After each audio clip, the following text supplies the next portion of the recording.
رحم الله من قرأ سورة الفاتحة.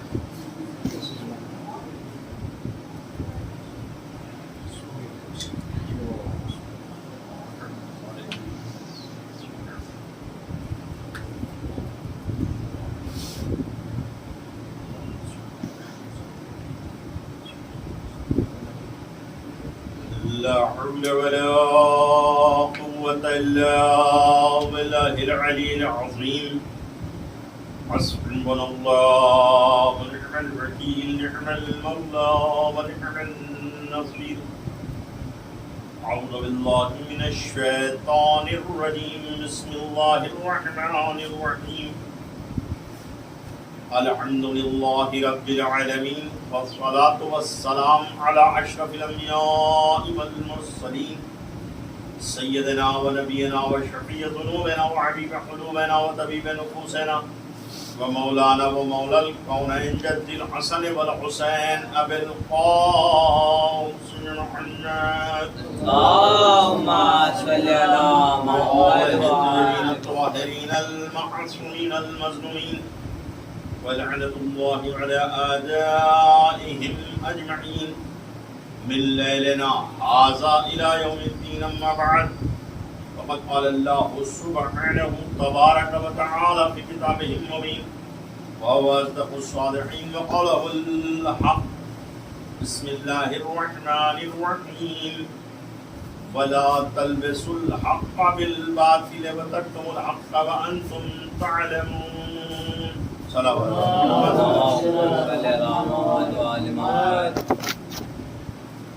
ظاہر سی بات ہے کہ آپ حضرات کے علم میں ہے کہ یہ مجالس کا سلسلہ جاری ہے کافی عشر اولا سے، اور میں نے بھی اس سے پہلے 2 مجلسیں خطاب کرنے کا شرف یہاں حاصل کیا، چونکہ مجھے اور بھی دوسری جگہ جانا تھا، لہٰذا میں سلسلے وار طریقے سے حاضری نہیں دے سکا. لہٰذا میں نے کہا تھا ان سے کہ جب بھی مجھے موقع ہوگا میں آ جاؤں گا. تو آج میں سمجھتا ہوں کہ یہ 30واں روز ہے، اور میں نے اسی آیت کو اس سے پہلے بھی 2 روز آپ کی خدمت عالیہ میں پیش کیا تھا.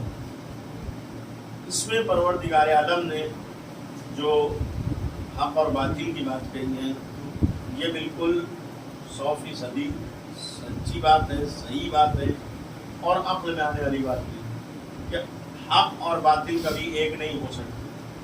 حق حق رہے گا، باطل باطل رہے گا. صلوات.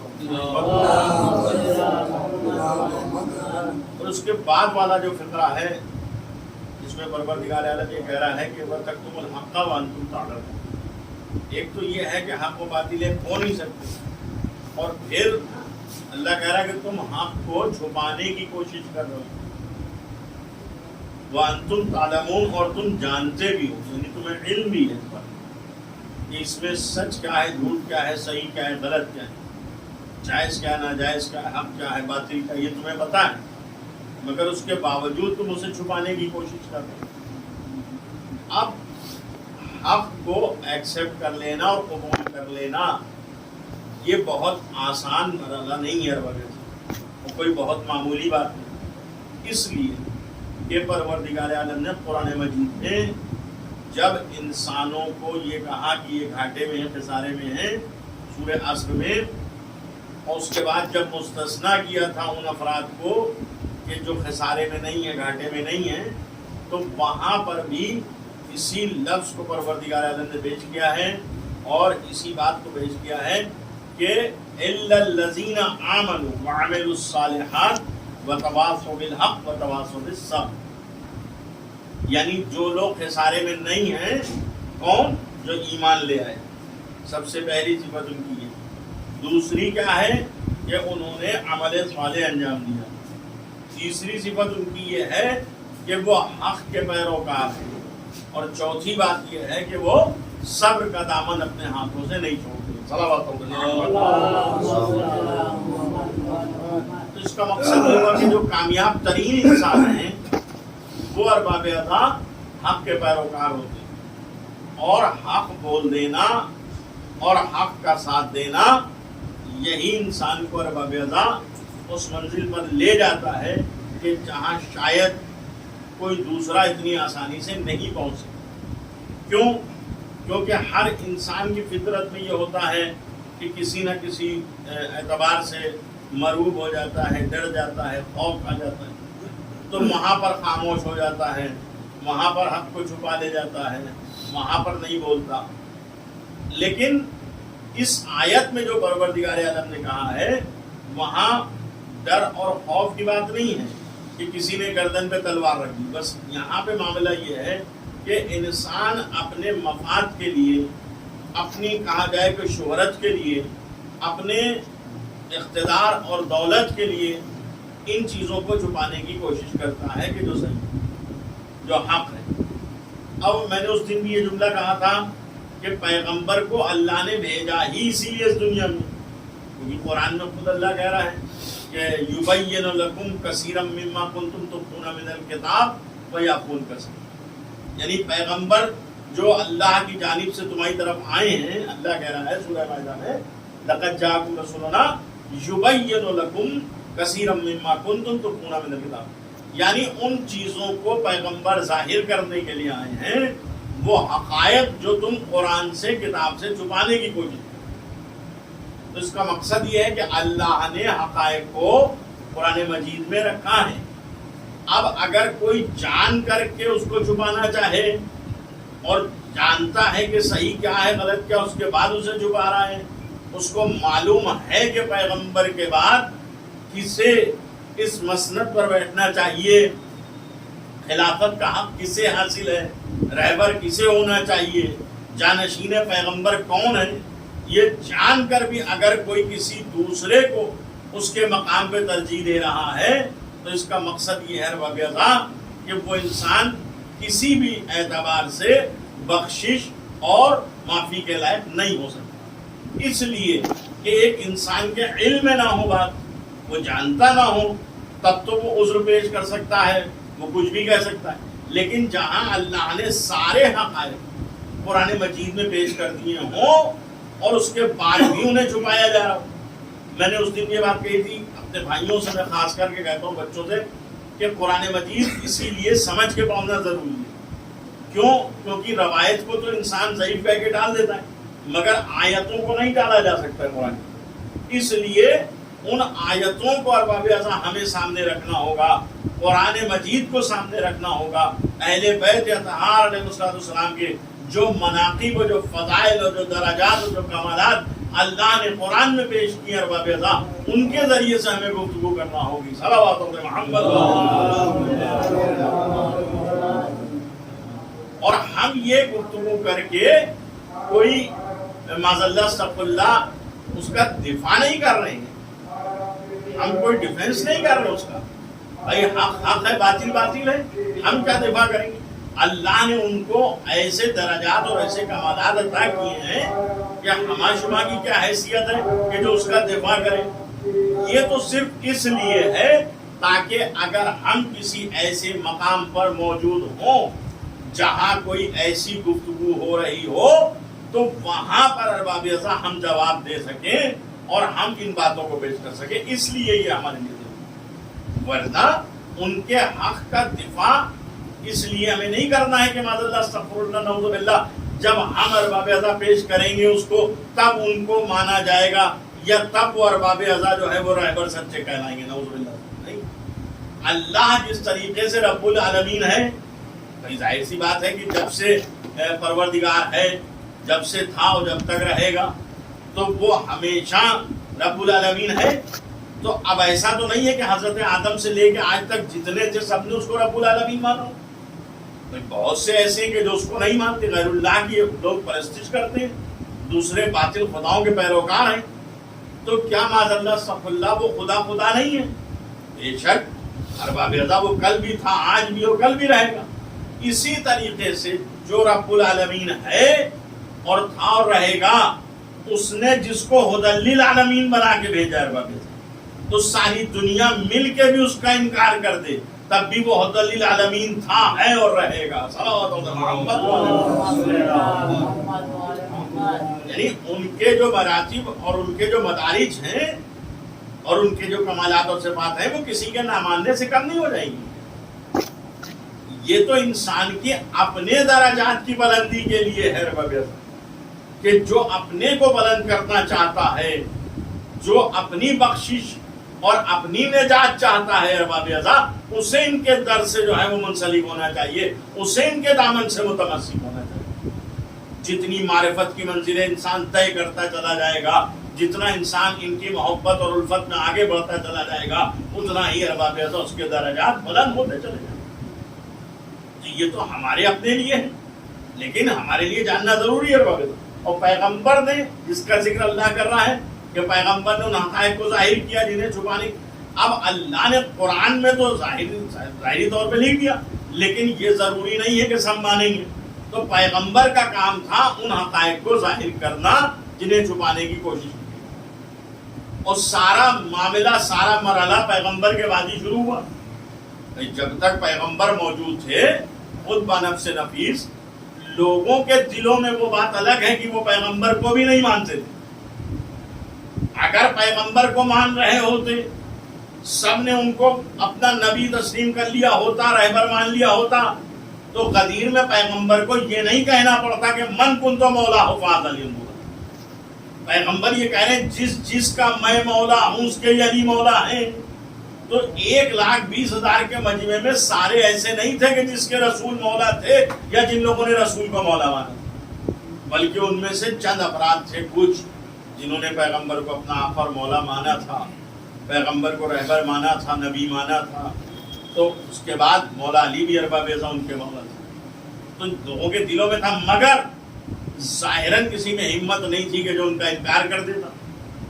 ظاہراً ارباب ازا کوئی ان کے مقابلے میں اس وقت نہیں آ رہا تھا، لیکن جیسے ہی پیغمبر اس دنیا سے گئے، سارے جتنے بھی اختلافات تھے وہ سامنے آ گئے۔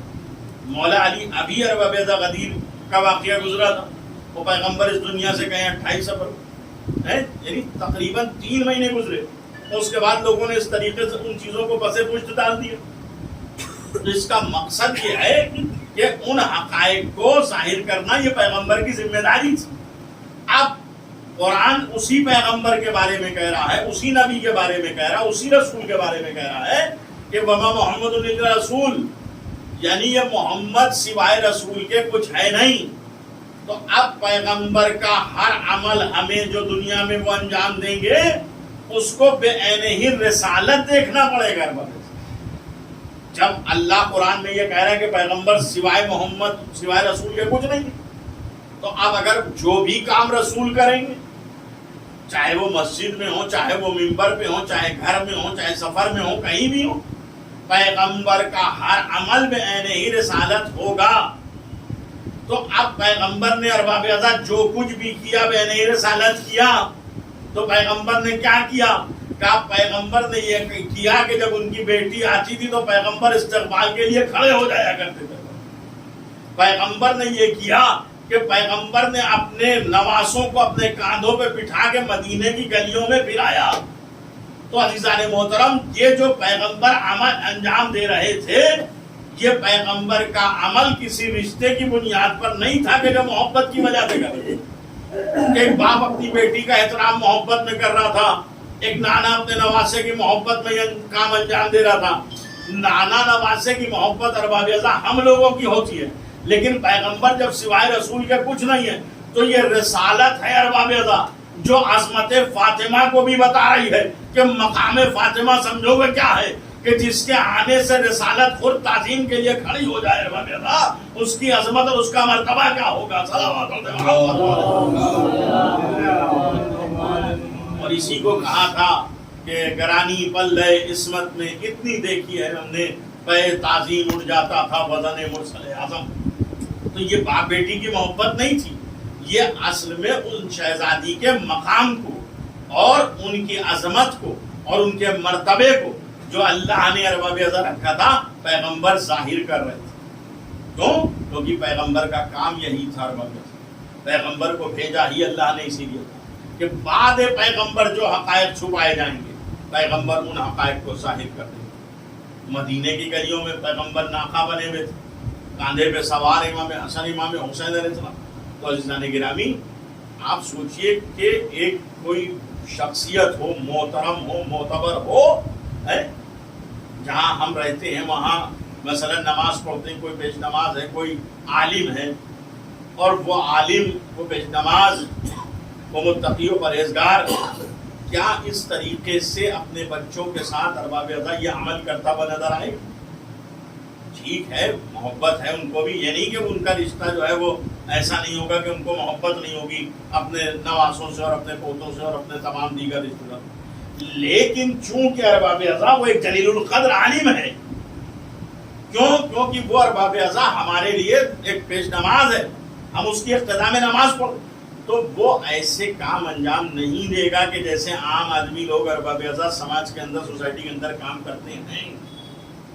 حالانکہ وہ کام غلط نہیں ہے کہ اپنے کاندھے پہ بچوں کو سوار کر لیا تو کوئی معاذ اللہ استغفر شریعت کی طرف سے حرام ہو گیا، نعوذ باللہ، نہیں، لیکن چونکہ جلیل القدر عالم ہے لہذا اس لیے ایسا نہیں کرے گا۔ ایک معمولی سا عالم اگر ارباب ازا جس کی اقتدا میں ہم نماز پڑھتی ہیں، جب وہ یہ کام نہیں کرتا تو ارباب ازا ذرا سوچیے کہ جو تاجدار رسالت ہو وہ گلیوں میں اپنے نواسوں کو اس طریقے سے بٹھا کے کاندھے پہ پھرائے گا، صرف محبت کی وجہ سے نہیں۔ ارباب ازا یہ وہی حقائق ہیں جن کو ظاہر کر رہے ہیں پیغمبر، اور یہ بتا رہے ہیں کہ عظمت امامت کو پہچانو، مقام امامت کو پہچانو کہ جس کے لیے رسول ناقہ بنا ہوا ہے، اس حسین کا عالم کیا ہو، اس حسن کا عالم کیا ہو۔ مسجد نبوی ہے، سرکار ختمی مرتبہ خطبہ دے رہے ہیں، امام حسین تشریف لا رہے ہیں، اور دامن آبا میں پیر الجھ گیا، پیغمبر نے اپنے خطبے کو منقطع کیا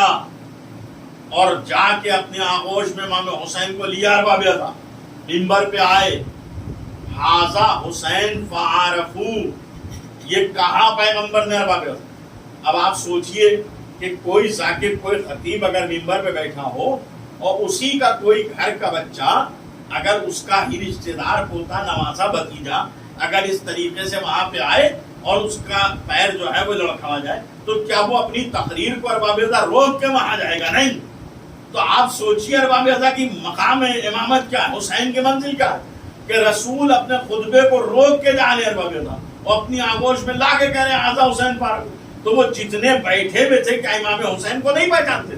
نہیں، ارباب ازا جانتے تھے کہ یہ رسول کے نواسے، لیکن رسول یہی بتانا چاہتے تھے صرف نواسے کی حیثیت سے حسین کو نہ پہچانو، بلکہ اس لحاظ سے حسین کو پہچانو کہ رسالت وہ ہے کہ جو اس کے لیے اپنے خطبے کو منقطع کر کے جاتی ہے۔ صلوات محمد،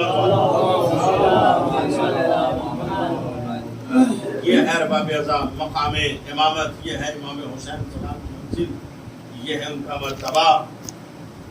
اور ظاہر سی بات ہے کہ جب رسول کو اللہ نے حکم دیا تھا تو رسول ہی تھے ارباب ازا کے جو بتا سکتے، دوسرا کیسے بتائے گا؟ ایک صاحب منصب دوسرے صاحب منصب کا تعارف کرا سکتا ہے اور کوئی نہیں کرا سکتا۔ مثال کے طور پر ایک بس اور آپ کی زحمت ہے، ہم کہیں ایسی نشست میں ہیں کہ جہاں کوئی ایک بہت بڑا عالم بیٹھا ہوا اور اس کے ارد گرد تمام لوگ بیٹھے ہوئے، اور وہ عالم بہت مقدس ہے، بہت متقی ہے، بہت جید ہے، اس کے علم کا چرچا ہے، اور تمام لوگ اس کو گھیرے میں بیٹھے ہیں، کوئی سوالات پوچھ رہا ہے، کوئی جو ہے علم حاصل کر رہا ہے۔ سامنے سے ایک شخص داخل ہوا اسی نشست میں، اب آنے والا ارباب ازا کون ہے ہمیں نہیں معلوم، کیونکہ ہم نے اس کو نہیں دیکھا، نہیں جانتے، نہیں معلوم کون، لیکن جیسے ہی یہ عالم ارباب ازا کھڑا ہوا اس کے استقبال میں، تو اب جتنے بیٹھے کیا کوئی بیٹھا رہ جائے گا؟ نہیں۔ کیوں؟ کیونکہ وہ آنے والا کون ہے ہم نہیں جانتے، مگر چونکہ یہ جو کھڑا ہو رہا ہے ارباب ازا یہ معلوم ہے کہ یہ کون ہے، تو چونکہ یہ اس کا استقبال کر رہا ہے تو لہٰذا اس کا مطلب یہ ہے کہ آنے والا بھی کوئی معمولی نہیں ہے، تو یہ ارباب ازا اس کے مرتبے کو جانتا ہے تو اس کو پہچانوا رہا ہے، ہم نہیں جانتے۔ تو ایسے ہی ارباب ازا محمد کے بعد جو آل محمد ہیں ان کے مراتب اور ان کے مدارج کو اور ان کے مقامات کو دنیا کیا سمجھ سکتی تھی؟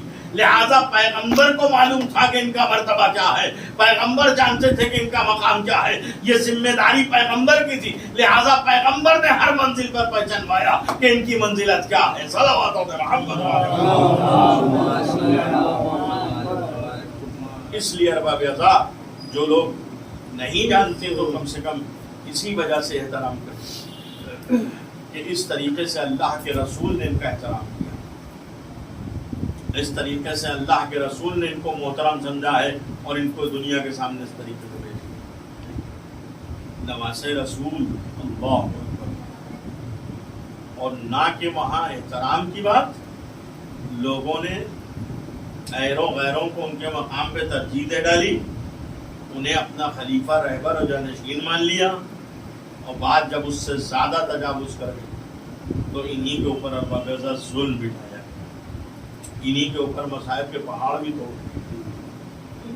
اور یہ سب کرنے والے، یہ ظلم ڈھانے والے کہیں باہر سے نہیں آئے تھے، یہ سب وہ تھے کہ جنہوں نے سرکار ختم مرتبہ کو دیکھا تھا، حضور رسالت مآب کو دیکھا تھا کہ کیسے ان سے محبت کرتے تھے، کیا انداز تھا پیغمبر کہ جس ڈیوڑی پہ جا کے اللہ کا رسول سلام کرتا تھا وہ دروازہ ارباب اعضا جلتا ہوا پہلو فاطمہ پہ گرا دیا گیا۔ اور یہ تو ابتدا تھی ارباب اعضا، انتہا کربلا کے میدان میں ہو گئی، اس لیے کہ جو آگ بطول کے دروازے پہ لگائی گئی وہ کربلا کے خیموں تک پہنچی ہے۔ اور جب قیام حسینی میں آگ لگی اور خیمے جلنے لگے تو مقاتل بیان کرتے کہ بیویاں ایک خیمے سے دوسرے خیمے میں جا رہی تھیں اور جناب زینب ان بیویوں کے ہمراہ آگے آگے، جب آخری خیمہ بچا کہ جس میں امام سجاد تھے ارباب اعضا، جب وہاں شہزادی زینب پہنچی تو امام سجاد سے کہتی میرے لال تم امام وقت ہو، یہ بتاؤ کہ ہم خیموں میں جل جائیں یا باہر نکلیں؟ پہلا جملہ امام سجاد نے کہا پھوپھی اماں آپ عالم غیر معلمہ ہیں، یعنی امام سجاد کو معلوم ہے کہ پھوپھی اماں ہماری اس منزل پر ہیں جہاں ان کو مسئلہ پوچھنے کی ضرورت نہیں، لیکن شہزادی بھی بتا رہی کہ بیٹا تم امام وقت، یعنی امام وقت کا تعارف شہزادی زینب کرا رہی ہیں۔ سوچئے کیسی منزل ہے امامت کی، ابھی ابتدا ہوئی، ابھی امام حسین علیہ السلام نے تمام اسرار و علوم ان کے سپرد کیے ہیں، ابھی امام حسین رخصت ہو کے گئے ہیں، یہ امامت کی پہلی منزل ہے، اور قیام حسینی جل رہے ہیں اور امام کو حکم دینا پڑ رہا ہے بحیثیت امام کہ پھوپھی اماں خیموں سے باہر نکلیے، اس لیے کہ جان بچانا لازمی ہے۔ اللہ اکبر۔ عزیزان گرامی، جب یہ بیویاں خیموں سے باہر نکلنے لگیں تو ظالم جو تھے وہ نوک نیزہ سے چادریں اتارتے تھے۔ ارباب اعضا، روایتوں میں ایک روایت ہے کہ جب یہ قافلہ واپس مدینے آیا، چھوڑ کر کے جب مدینے گئے ہیں حرم، تو جانتے شہزادی کہاں گئی تھی؟ مزار پیغمبر پہ پڑی تھی، اور مزار پیغمبر پہ جانے کے بعد شہزادی نے مرثیہ پڑھا تھا اور بیان کیے تھے ارباب اعضا، اور اس کے بعد آقا حسین کا خون بھرا کرتا بی بی جناب زینب نے رسول خدا کی قبر پہ مزار پہ رکھ دیا تھا ارباب اعضا۔ جیسے ہی وہ کرتا رکھا ایک مرتبہ قبر لرزنے لگی، آواز آئی زینب اسے اٹھا لے۔ ایک مرتبہ شہزادی کہتی ہے نانا، اے نانا یہ تو حسین کا خون بھرا کرتا ہے، آپ سے دیکھا نہیں جا رہا ہے، مگر نانا میں اپنے بھائی کا پارا پارا لاشا دیکھ کے آ رہی ہوں۔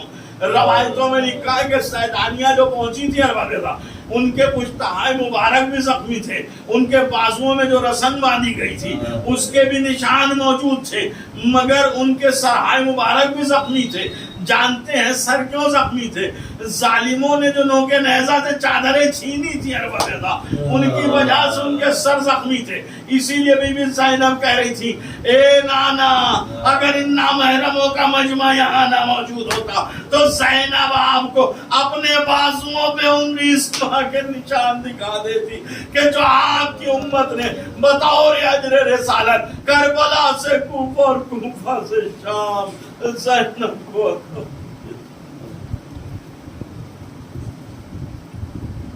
سيعلم الذين ظلموا يوم ينقلبون